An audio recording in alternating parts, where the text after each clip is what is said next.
Join the conversation. Join the conversation. You're with Cape Talk. At 9:36 exactly, we welcome the naked scientist, Dr. Chris Smith, lecturer at the University of Cambridge, joining us via Zoom from the UK. Great to have you back, Dr. Smith. Good morning. How are you? I'm great, thank you. Cape Town is abuzz this morning. A bit of a ticker tape parade happening in the city streets, and you know who's on that bus with the Webb Ellis Trophy. So yeah, we can't wait to get out to the studio and onto the streets a little later on when that event happens. Oh, well, good for you. I have a little bit of a South Africa story to impart, which is that a new young doctor started working with us just recently, and it turns out, she's a Cape Townian, turns out her mum, Anne, is a listener. So good morning, Anne. Thank you very much for making the best selection to listen to the best radio station that Cape Town has to offer. Well, that's such good. You know, I believe in synchronicity. Maybe that should be the first question, but we leave it for next time. We have a question in, and I think we should start there.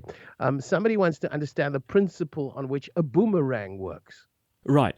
Well, a boomerang is shaped like a wing. So as you throw it, the air travelling over the curved surface of the boomerang exerts an effect a bit like it does on the wing of an aircraft. And you pull air down onto the curved surface because air, as it travels over a surface, sticks to a surface.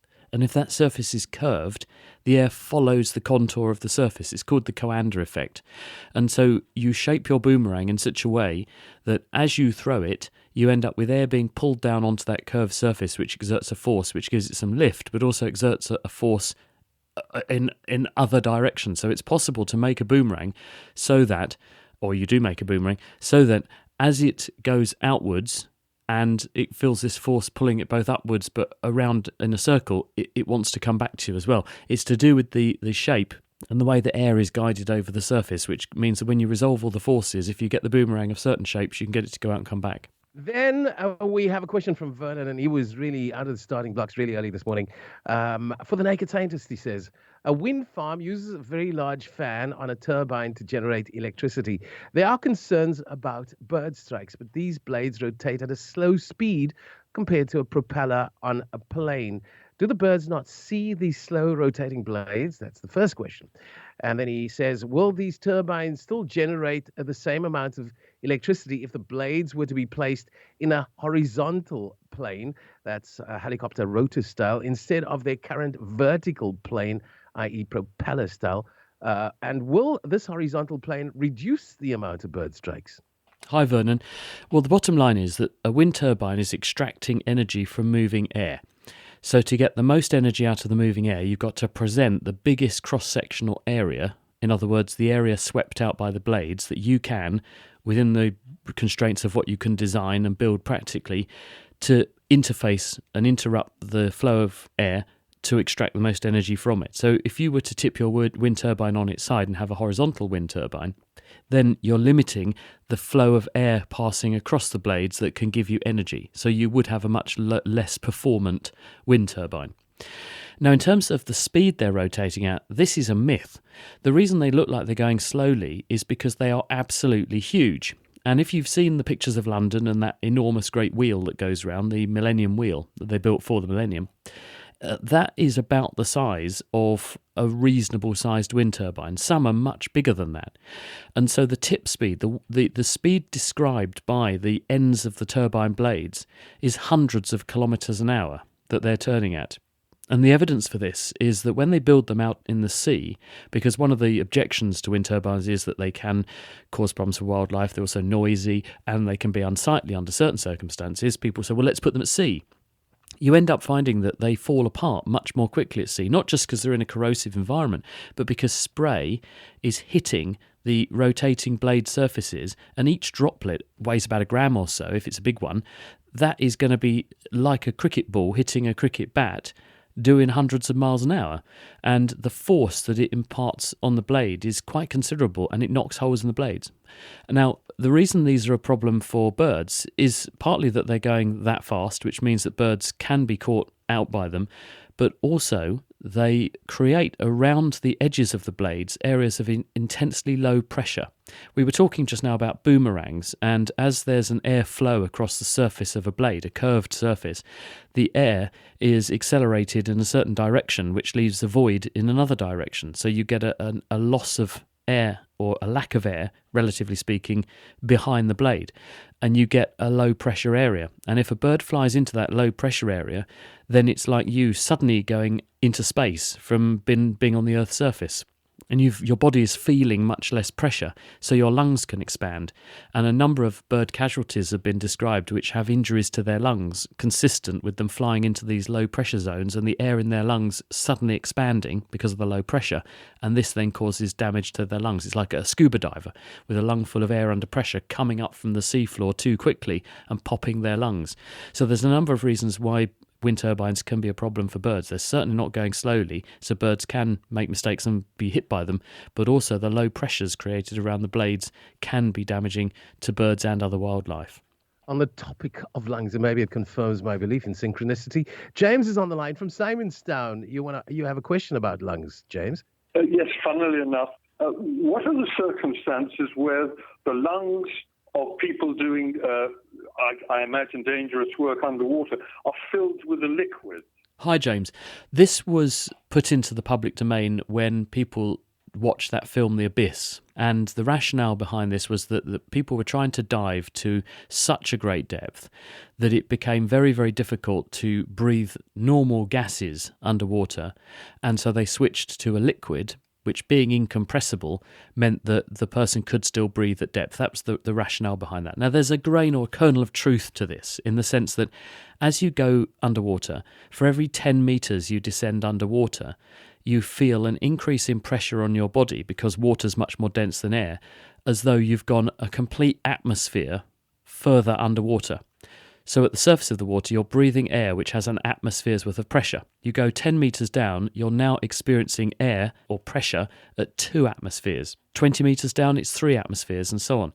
This means that the gas that you're breathing, because your scuba apparatus has a regulator which is delivering gas to you at the surrounding pressure so that you can still breathe, and this means the gas you're breathing is coming to you at a higher and higher pressure. And if it's at a higher and higher pressure, it's at a higher and higher density. And the deeper you go, the more dense the gas becomes, until you get to a point where it's so dense, it's actually really hard to breathe. And this is why we have a constraint on how deep we can go, putting aside other things like nitrogen and people getting the bends and so on when they resurface and re-equilibration as they come back up.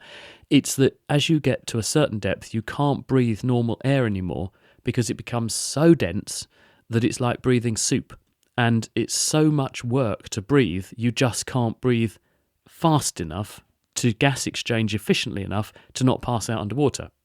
So at very extreme depths, divers will then start to substitute other mixtures, helium with oxygen in it, for example. Helium is much less dense. It's single atoms, and for this reason, being much lighter, it's less dense and easier to breathe, even under considerable pressure. So they substitute helium, but even that has limits. And so there has been some exploration of using chemicals like perfluorocarbons, which have the ability to soak up, like blotting paper, huge amounts of air and oxygen, and then impart those across mucous membranes and across the respiratory surfaces in your lungs. And people have done experiments where they've got respiratory liquids like this. They never come to fruition because it's very, very difficult to do this in a way that really makes it practical and safe and worth doing. But in theory, it can be done, and people have explored this, not just for diving, but also for people who have bad lung injuries and premature babies, for example, where it might be possible to ventilate them without forcing air in under high pressure. You could use a fluid to do this, but it is very, very difficult to do. It's not something we've evolved to do, to breathe with our airways full of liquid, and the viscous drag of moving liquid backwards and forwards is a problem. And so it's not simple for the body to adapt to this or accommodate to this, and you have to make very specialist ways of doing this. And so on the one hand you get some benefits, on the other hand you get some disbenefits, but that is the basis behind why you would substitute a liquid for gas, because even helium becomes a problem to breathe as the pressure continues to increase. Let's go to the voice notes. My question for Dr. Chris Smith this morning is, which is smarter, dogs or cats? We have a dog, a Scottish Terrier, about 10 years old. I think he's reasonably smart, although he often walks into things and bumps his head. And then we've, for the last week, had a new kitten join our family. She's about 12 weeks old, a calico, and she seems incredibly smart. So that's my question. Which one is smarter, Benji or Rosie? I sense a family row here, that someone's backing Benji and someone's backing Rosie, and they want me to arbitrate. The answer is you can't really define what smart means in these terms, because are we using the word smart to mean what suits the animal, or are we using smart to define what suits the human owner? There's an old saying that dogs have owners and cats have staff or butlers. Dogs have evolved alongside us for the last 10 to 20,000 years. That's the fossil record we have going back showing the domestication of dogs from wolves. And over that time, they've evolved to become very, very good at interacting with us, relating to us, having some kind of mutual beneficial arrangement where dogs provide protection, alarm, companionship, and so on.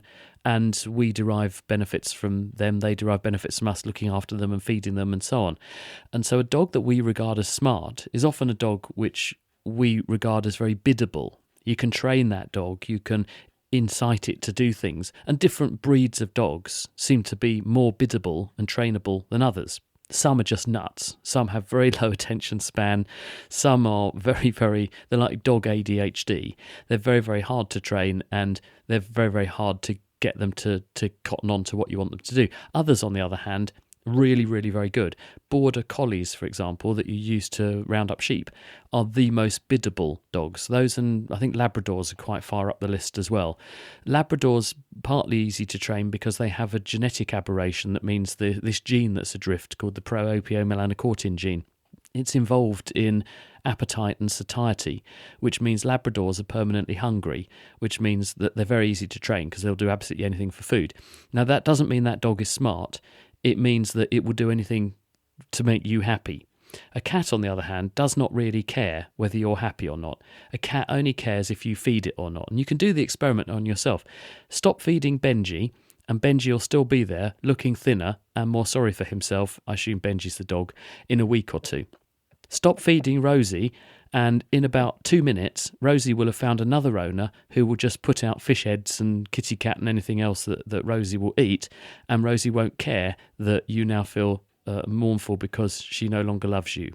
That's the difference. Now, is the dog smarter or the cat smarter? Dogs are good at doing what we want them to do. Cats are good at not doing what we want them to do. Cats do their own thing, but both left to their own devices are pretty good at fending for themselves. So you could argue, well, if push came to shove and they had to fend for themselves, they're equally smart. That was fascinating, and something that I'm going to share with my wife if she's missed out on that answer. Let's go to another voice note. There's quite a couple there. Good morning, Clarence and Dr. Smith. Okay, I'm a Formula One fan, and I'd like to know, well, how does the aerodynamics work? I understand downforce, the wings, the air pushing the car down, but how does the ground effect work?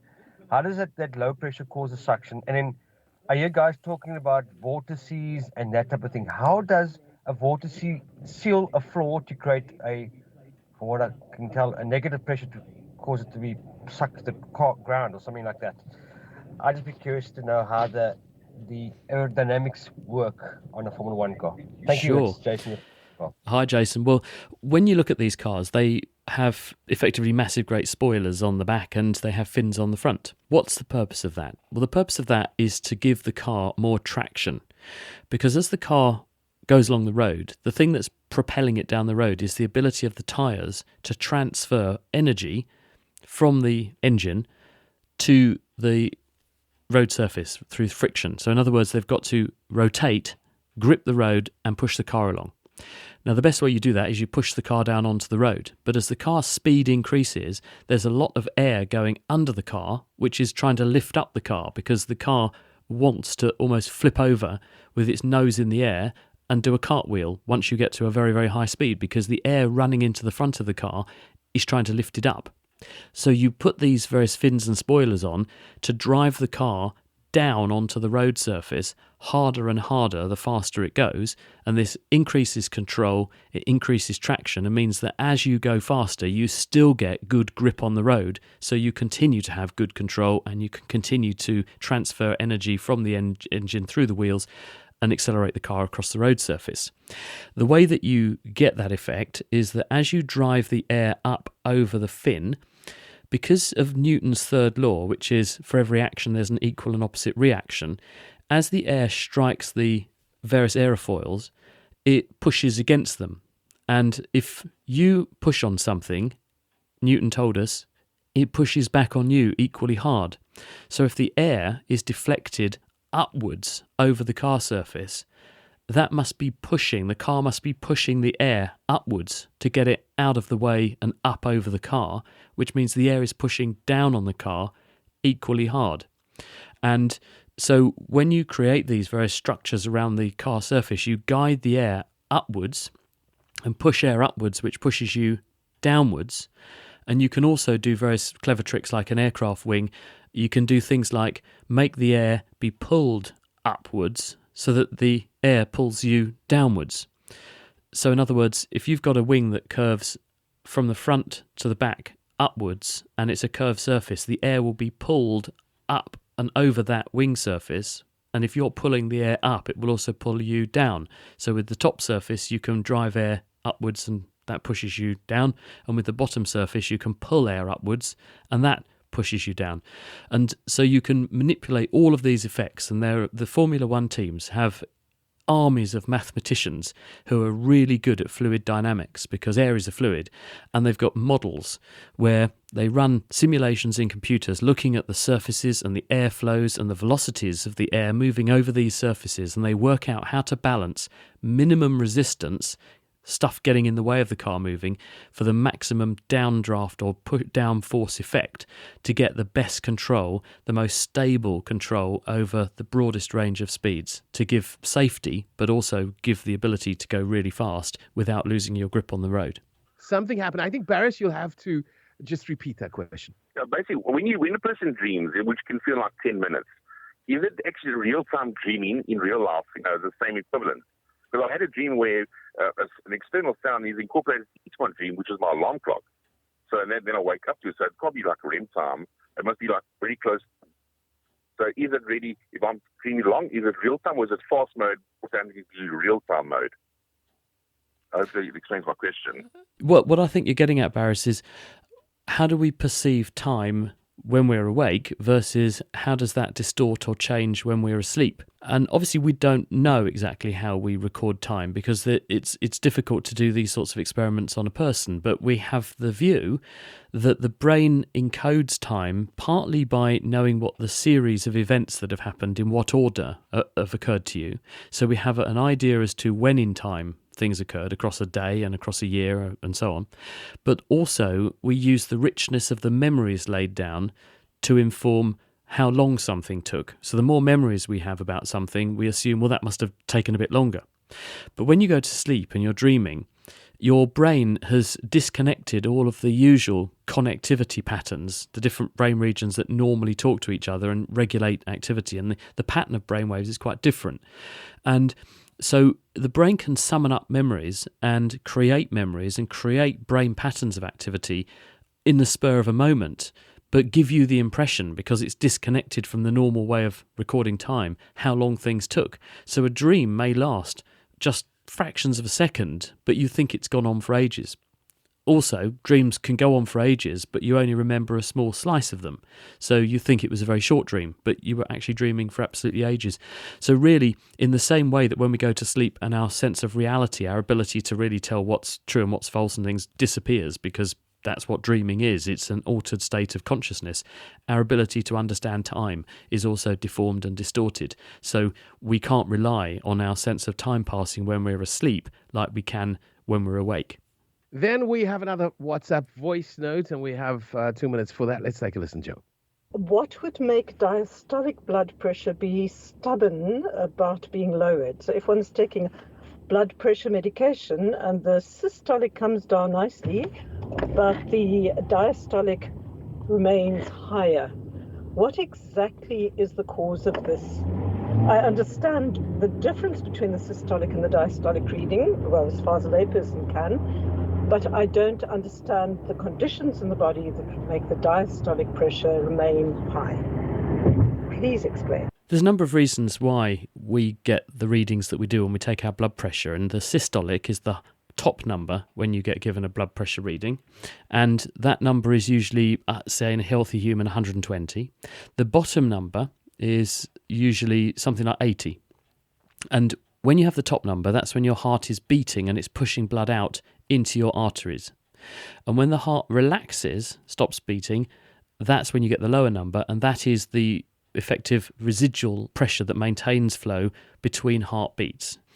Now, when you increase the amount of blood returning to the heart, like you go jogging, or you increase how forcefully the heart contracts, that will push up your systolic blood pressure. So when you get excited and you start running, you're getting a lot of blood going back to the heart, and the heart's ejecting a lot of blood, and so your systolic pressure tends to go very high. And often when you exercise, the diastolic pressure will drop because you open up lots of blood vessels to get blood into your muscles. And so the systolic goes higher and the diastolic goes lower. If you have drugs on board that treat your systolic blood pressure and bring it down, but the diastolic doesn't change, the only way that can be happening is if the blood vessels are refusing to open up any more than they currently are. And there's a range of reasons why that would be. And this often is associated with being a bit older, and if you have stiffer blood vessels, that can be the case. And also if you have constantly constricted blood vessels for some reason as well. So I think that would be my number one suggestion as to why. But if that is the case, it might need a bit of specialist investigation. And we're going to wrap it there at exactly 10 o'clock. A big thank you, as always, Dr. Chris Smith.